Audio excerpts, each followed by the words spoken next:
Si Jésus n'est pas un disciple des Esséniens et que le lieu exact où il s'est replié pendant ces années obscures reste un mystère, c'est bien dans ce désert qu'il a forgé une partie de son destin. Si vous me demandez quel genre de juif était Jésus, c'était un juif qui avait profondément étudié les textes.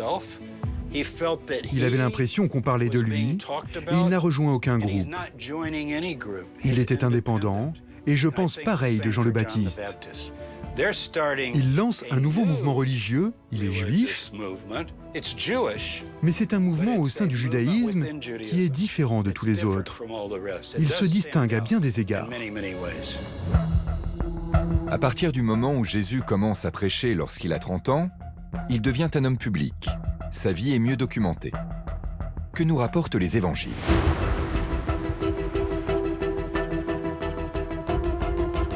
Dans les textes, il s'installe à Capharnaüm, sur la rive nord-ouest du lac de Tibériade.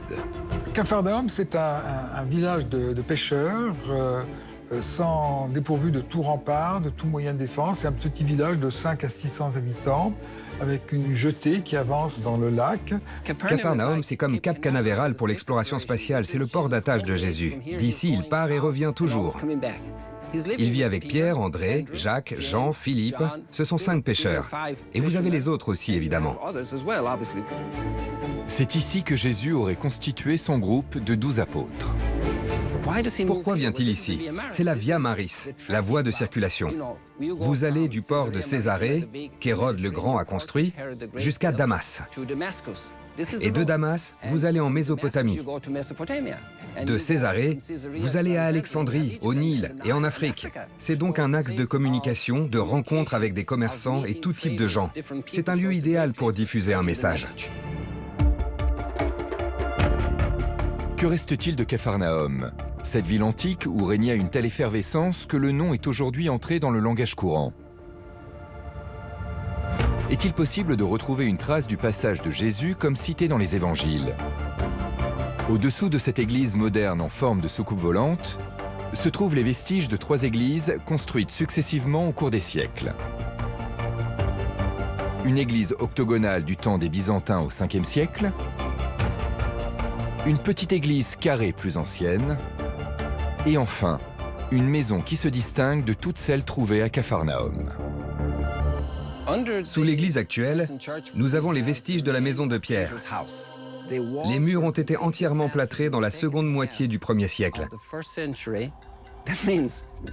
Cela signifie 15-20 ans après Jésus.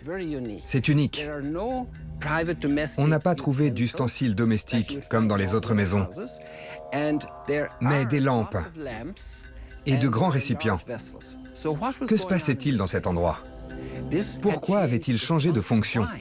Et puis, il y a eu le grand débat autour du graffiti au nom de Pierre. Pourquoi l'avoir fait ici? Et enfin, il y a eu le développement ultérieur qui s'est poursuivi de génération en génération.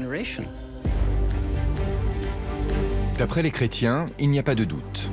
Cette maison a hébergé Jésus et ses disciples. Bien que la science ne nous permette pas de confirmer cette hypothèse, il est cependant possible de reconstituer fidèlement cette maison telle qu'elle se présentait au 1er siècle, à l'époque de Jésus. On se trouve à un emplacement que Jésus a vu. Il est d'une grande valeur pour se connecter aux événements qui ont eu lieu ici et qui ont généré notre foi. Juste en face de cette maison se trouvent d'autres vestiges dont la découverte pourrait s'avérer capitale dans la quête du Jésus historique. Il s'agit de l'ancienne synagogue de Capharnaüm. Les évangiles font souvent référence à cette synagogue. Ici, Jésus libère le démoniaque. Il guérit l'infirme de la main. Il prononce son discours eucharistique au chapitre 6 dans l'évangile de Jean. Cette synagogue est le principal lieu d'enseignement de Capharnaüm. Et Capharnaüm est le lieu d'enseignement central de l'histoire de l'évangile.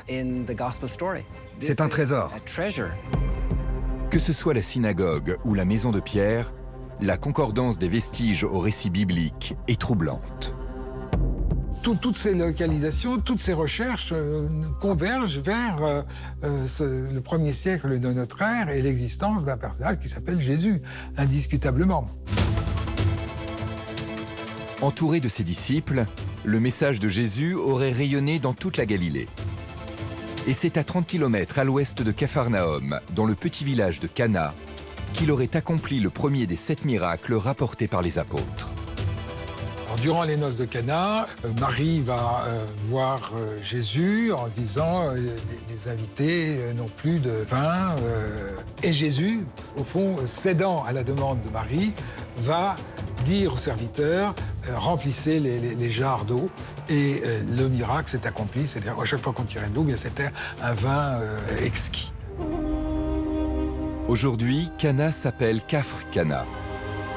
À l'emplacement supposé du miracle, une petite église franciscaine où les pèlerins affluent du monde entier par milliers chaque année pour célébrer les noces légendaires et vénérer cette grosse jarre de pierre. Ce vase a été trouvé ici, dans cet endroit.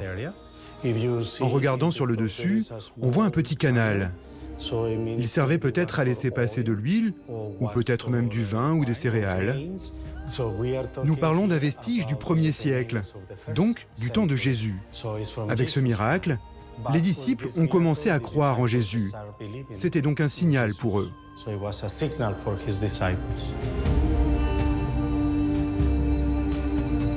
Si la ferveur des croyants est sincère, certains historiens expliquent aujourd'hui ce miracle en rappelant comment le vin était fabriqué à l'époque.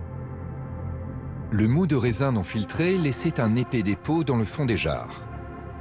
Dilué dans l'eau, le mélange qui prenait la teinte et le goût du vin redevenait buvable.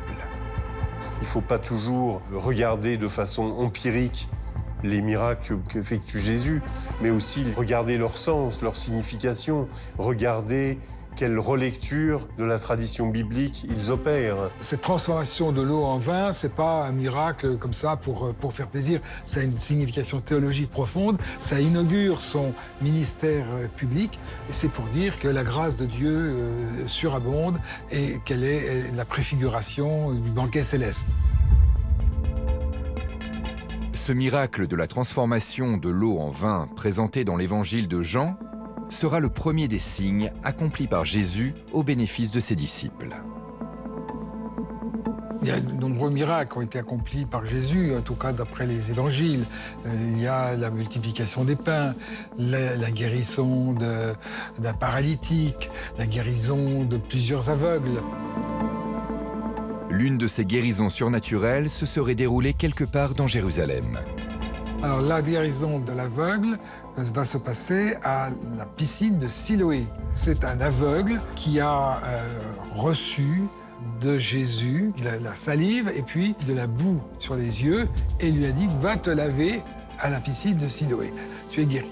Là, on voit bien que Jean est un témoin oculaire, qu'il a vécu à Jérusalem, qu'il connaît parfaitement les lieux et qui va décrire ce bassin fréquenté par des pèlerins. Tous ces détails sont criants de vérité. D'après l'Évangile, le bassin de Siloé est une immense pièce d'eau, où les pèlerins affluaient par milliers pour se purifier avant d'aller prier au temple il y a 2000 ans.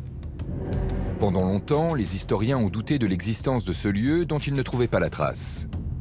Pour certains, l'événement s'était produit le long de ce canal qui porte l'eau à l'intérieur de la ville. Sa construction est pourtant postérieure à la vie de Jésus. Mais en 2004, en contrebas du temple de Jérusalem, les archéologues font une extraordinaire découverte. Nous sommes assis dans la piscine de Siloé, découverte miraculeusement dans le sud de la cité de David.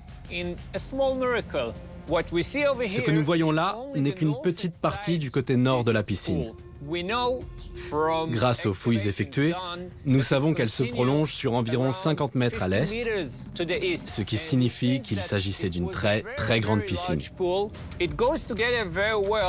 Cela s'accorde très bien avec les récits de l'Évangile, qui disent que Jésus est passé là lors d'un pèlerinage à Jérusalem, depuis la Galilée. La découverte du bassin de Siloé à Jérusalem est une des plus importantes des 2 dernières décennies.